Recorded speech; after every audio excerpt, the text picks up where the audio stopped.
अस्सलाम वालेकुम जी, मैं हूं ज़िया बलोच। आप मुझे सोशल मीडिया प्लेटफॉर्म पर सुन रहे हैं और देख रहे हैं। सामीन, ये जो एक नया फेज़ आया था पाकिस्तान तहरीक इंसाफ को तोड़ने के हवाले से कि बकौल हमारे senior anchor person Javed Chaudhary साहब कि रियासत ने फ़ैसला किया है कि अब लोगों को गिरफ़्तार नहीं किया जाएगा, जेल में नहीं डाला जाएगा, मुकदमात नहीं चलाए जाएंगे, हाई कोर्ट में, सुप्रीम कोर्ट में, लोअर कोर्ट्स में आर्गूमेंट नहीं दिए जाएंगे, बल्कि उसके लिए डायरेक्ट मेथड इस्तेमाल किया जाएगा। और वो डायरेक्ट मेथड क्या था कि उन लोगों को लापता करो, उनको अपनी कस्टडी में रखो, थोड़ा सा उनको जनाब थोड़ा जिसे कहते हैं तशद्दुद करो, थोड़ा सा उनसे मनवाओ, डांग फेरो जिसे कहते हैं जनाब, थोड़ा सा डांग पे फेरो और फिर वो मान जाएंगे और उनको सीधा आके जनाब फिर प्रेस कॉन्फ्रेंस करवा दो। तो इस मरतबा जनाब प्रेस कॉन्फ्रेंस कराने की बजाय उन्होंने कहा जी इनको एंकर्स के पास लाओ। एक तो एंकर्स जो उनके अपने एंकर्स हैं जो कह रहे थे जी एक्सक्लूसिव हमें चीज़ें दें, वो जनाब हमारे प्रोग्राम की रेटिंग बढ़े, कोई गैर मामूली चीज़ें हों तो वो ज़रा ओब्लाइज हो जाएंगे, नंबर 1। नंबर 2, चीज़ें सीधी हो जाएंगी, डर और खौफ बहुत ज़्यादा फैल जाएगा और वो लोग, बाकी लोग जो अभी तक ठहरे हुए हैं वो भी मान जाएंगे, चीज़ें बहुत बेहतर हो जाएंगी। लेकिन ये जो ऑपरेशन था और एक्सपीरियंस था वो एकदम उनके खिलाफ जा रहा है। किस तरीके से, कम से कम जो 2 अब तक एक्सपीरियंसेस हो चुके हैं और वो जो बाउंस बैक हुए हैं उनके हवाले से मैं थोड़ा सा बात करूंगा। सबसे पहले तो उस्मान डार का जो जनाब एक पूरे 36 मिनट का एक इंटरव्यू लॉन्च किया गया था कामरान शाहिद के हवाले से, उसके नेगेटिव रिजल्ट तो उसी वक्त आ गए जब 15-20 मिनट बाद ही उसकी जनाब मां का एक 40 से 50 सेकंड का एक क्लिप सामने आया और उसने कहा जी मेरा बेटा बुज़दिल है, मैं बुज़दिल नहीं हूं और उसने सियासत छोड़ दी है, मैं 80 साल की मां हूं, मैं सियासत नहीं छोड़ रही और मैं खड़ी हूं। हालांकि उसकी मां को ख्वाजा आसिफ की तरफ से भेजी हुई पुलिस, मुस्लिम लीग नून के रहनुमा ख्वाजा आसिफ की तरफ से भेजी हुई पुलिस ने शदीद तजलील का निशाना बनाया था और ऑन दी रिकॉर्ड है कि ख्वाजा आसिफ साहब ने कहा था जी मैं बहुत बुरा हुआ है उनके साथ, मैं माफ़ी मांगने के लिए तैयार हूं। बहरहाल वो एक डिजॉल्व हो गया, वो सारा का सारा जो नैरेटिव शेप करना चाह रहे थे वो ख़त्म हो गया और अगला एक्सपीरियंस जो था वो सदाकत अली अब्बासी साहब के हवाले से था।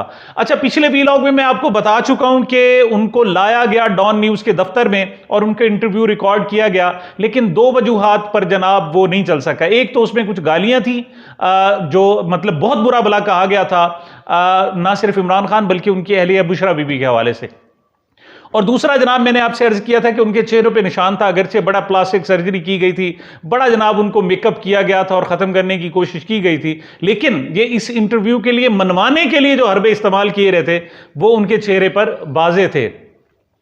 अब उस हवाले से कुछ मजीद जो जनाब तफसीलात नजर आ गई हैं। एक तो उस्मान डार का जो इंटरव्यू है उस हवाले से जनाब सोशल मीडिया पर एक ज़बरदस्त इंडिकेशन दी गई है।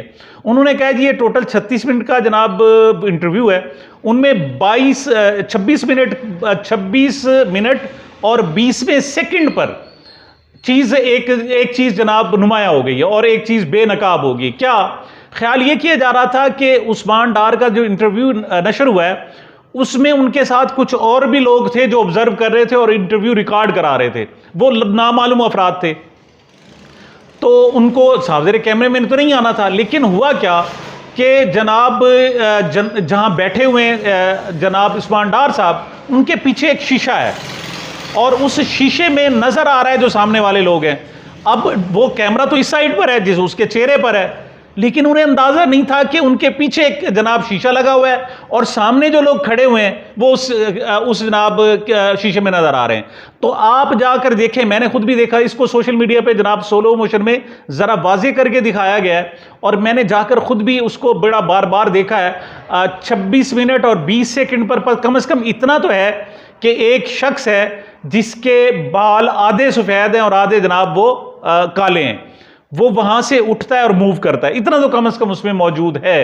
अब वो कौन बंदा था, अब वो नामालूम फर्द जो था वो कौन था, इस बारे में कामरान शाहिद कहां बताएंगे साहब, उनकी तो औकात नहीं है, उनकी तो यस्सर करना है। और जब उनको कहा जा रहा था, जनाब उस्मान डार ने कहा देखें नहीं मेरे घर पे हमला किया और हमारे जनाब माँ को, औरतों को जनाब तंग किया गया, तो उस पर उनका जवाब क्या, उन्होंने कहा ये तो पंजाब पुलिस करती रहती है, मतलब पंजाब पुलिस करती रहती है। अल्लाह ना करे कामरान शाहिद के घर में ऐसा हो और पंजाब पुलिस करे, तो इस पर जनाब उन्होंने इसको वैल्यू नहीं, मैटर ही नहीं किया, कोई मसला नहीं है।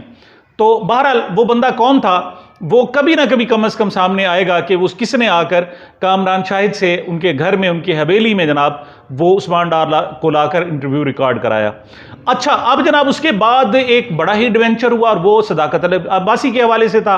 अब उनको जब डॉन टीवी में लाया गया तो अब ये कंफर्म हो गया। पहला जो मैंने बताया था वो सिर्फ मैंने अली मुर्तज़ा के हवाले से, अली मुस्तफ़ा के हवाले से था कि उनका ट्वीट था।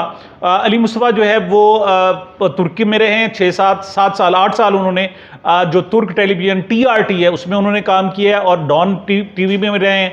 लिहाजा जब बंदा किसी ऑफिस में रहता है तो उसके पीछे उसके ताल्लुकात होते हैं, वहाँ पर बहुत सारे लोग उसके होते हैं। तो उनके जो एक्स कुलीग्स थे उन्होंने उनको बताया कि रात को इस तरह की एक वारदात डली है और 1 बजे रात को जनाब उसको सदाकत अब्बासी को लाए हैं, 2 डालों में लाए हैं। कौन सा डाला था ये भी मैं नहीं बता सकता, मेरी सीधी सी बात है, इब्राहिम जनाब समी की तरह मेरे अंदर जुर्रत नहीं है। मैं सिर्फ इतना कह सकता हूं कि सिर्फ वो डाले थे।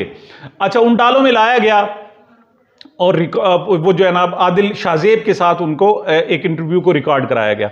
अब उसकी मजीद तफसीलात ये हैं कि एक तो कंफर्म कर दिया गया कि वो वीडियो रिकॉर्ड हुई है जनाब, नंबर 1। नंबर 2 ये था कि आमतौर 35-36 मिनट का प्रोग्राम होता है लेकिन ये सिर्फ 15 मिनट का रिकॉर्ड हो सका है। उसकी वजह क्या थी? वजह फिर वही थी जो मैंने आपको पहले अर्ज की थी। एक तो उनके चेहरे पर मोहब्बतों के निशान थे, जो मोहब्बतों के निशान उन्होंने डाले थे और उनको मेकअप से दूर करने की बड़ी भरपूर कोशिश की गई थी। और आपको पता है मेकअप आर्टिस्ट बड़े जनाब ज़बरदस्त होते हैं लेकिन उनकी पूरी कोशिश के बावजूद वो निशान मोहब्बतों के ख़त्म नहीं हो सके। नंबर 2, उन पर इतना डर और खौफ था कि वो भी खत्म नहीं हो सका। तो कहते हैं जी 15 मिनट तक तो उनके मुंह में जो कुछ डाला जाता रहा सदाकत अब्बासी के, वो बोलते रहे। हाँ जी, बुशरा बीबी जुल्म करती जी करती थी, बुशरा बीबी टोने करती थी, तावीज़ देती थी जी करती थी जनाब, वो ट्रांसफर पोस्टिंग के पैसे लेती थी जी बिल्कुल लेती थी। अच्छा जनाब, और करप्शन होती थी जी होती थी। इमरान खान साहब ने जनाब हमला करने का हुक्म दिया कि जनाब इन फौजी तनसीबात पर हमला करने का हुक्म दिया। कहाँ इंटरव्यू, कहाँ पर इजलास हुआ? उसने कहा जी इजलास तो हुआ था जी ज़बान पार्क में, जी ज़बान पार्क में हुआ। ये उनका स्टाइल था कि उनके मुंह में जो डाला जाता था वो उनका जवाब देते रहे, लेकिन 15 मिनट बाद उनका भी जनाब ज़र्फ और उनका जनाब वो जवाब दे गया। वो रो पड़ा बंदा, यकीन करो। उसने कहा यार मुझसे क्या क्या मुझे मजीद कहलवाओगे, बस करो। ये जनाब उस वक्त बड़ी अजीब सी सूरत हाल थी कि 15 मिनट बाद वो बंदा रो पड़े और कहे जी मेरे मुंह से क्या क्या निकलवाना चाहते हो। ये अमेजिंग की सूरत हाल थी।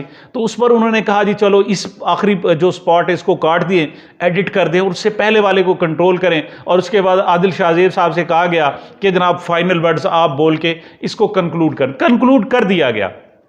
लेकिन ये रात को अगर 1 बजे उनको लाया गया था और बड़ी एहतियात की गई थी कि इस हवाले से कोई मजीद गड़बड़ ना हो, मजीद चीज़ें जनाब ख़राब ना हो। लेकिन लोगों को चूंकि पता चल गया और इस पर जनाब स्टैंड ले लिया किसने?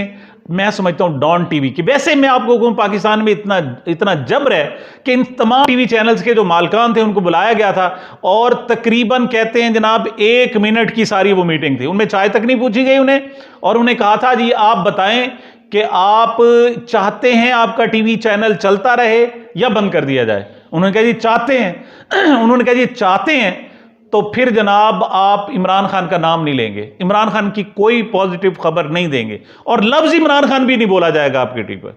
और उन्होंने कहा मीटिंग खत्म और वो बंदा उठ के चला गया ब्रीफिंग जो देने वाला था। और उसके बाद आपको पता है इसके 14 महीने हो गए और इस पर क्यों नहीं हुआ?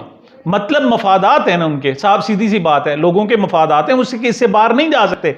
फिर मुझे बार बार समी इब्राहिम की बात याद आती है। हम बुज़दिल लोग हैं, हमारे अंदर इतनी जुर्रत नहीं है हम बता सके, नाम ले सके कि कौन हमें कह रहा है, कौन हदायत दे रहा है, इस पर हुकूमत इस वक्त किसकी है, इस पर सुप्रीम कोर्ट पर कौन इन्फ्लुएंस डाल रहा है, हमारे यहाँ हाई कोर्ट पर कौन इन्फ्लुएंस डाल रहा है, हमारी पुलिस को कौन कंट्रोल कर रहा है, हम पर बादशाहत कौन कर रहा है, हम सबको पता है, हमारे जजेस को भी पता है, हमारे सब लोगों को पता है। लेकिन हकीकत यह है कि हम इतने ताकतवर नहीं हैं, हम बुज़दिल हैं। यकीन करें हम बुज़दिल हैं, हमारे अंदर जुर्रत नहीं है, हम मुनाफिक लोग हैं, हम इसी से आगे नहीं जा सकते और पूरी पाकिस्तानी कौम इस वक्त मुनाफिक है।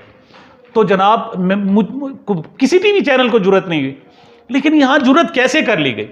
मैं हैरान हो गया कैसे जुर्रत कर ली गई, मुझे अंदाजा नहीं था। और पहले मैंने आपको लास्ट में कहा था कि उनकी जुर्रत नहीं है असल मामला उसकी टेक्निकलिटीज़ है। लेकिन अब वो कहते हैं टेक्निकलिटीज़ भी हैं लेकिन बहुत ज़्यादा मामला आता है। डॉन टीवी ने वाकई उस पर असर लिया। क्या असर लिया जनाब? डॉन टीवी के बारे में मैं बताऊं कि ये कायदे आज़म ने इसकी बुनियाद रखी थी, और ये एक बहुत बड़ा एसेट होता है कि कायदे आज़म, देखें लाहौर का कोर कमांडर हाउस है, जिना हाउस है, जिना सब वहाँ रहे थे, उसकी तो बड़ी उज़्मत है, उसकी तो बड़ी अहमियत है, हुर्मत है।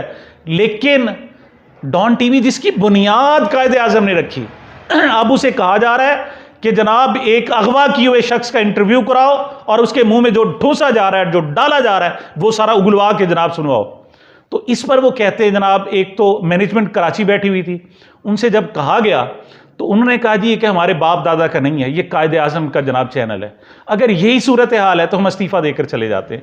कहते हैं जी कम अज़ कम 35 इस्तीफ़े सामने आ गए, और जब पहली लाइन की जनाब क़यादत थी, उन्होंने जब इस्तीफ़ा देने पर तैयार हुई तो नीचे जनाब सेकंड लाइन टेयर थी, उन्होंने कहा जी ठीक है हम भी बेरोजगार होते हैं। ये मैं समझता हूं कि बारिश का पहला कतरा है इस जबर के खिलाफ, इस फिस्तायत के खिलाफ, ये पहली आवाज़ है। अगर ऐसा है तो इसके बारे में बड़ी तफसीलात आ रही हैं, और बीबीसी ने भी अब इस पर बाकायदा प्रोग्राम कर दिया है।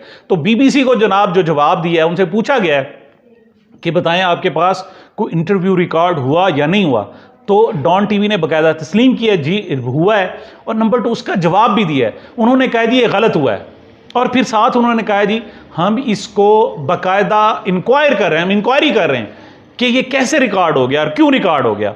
लेकिन अगला मसला ये है कि उस रिकॉर्डिंग के बाद सदाकत अली अब्बासी कहाँ चला गया।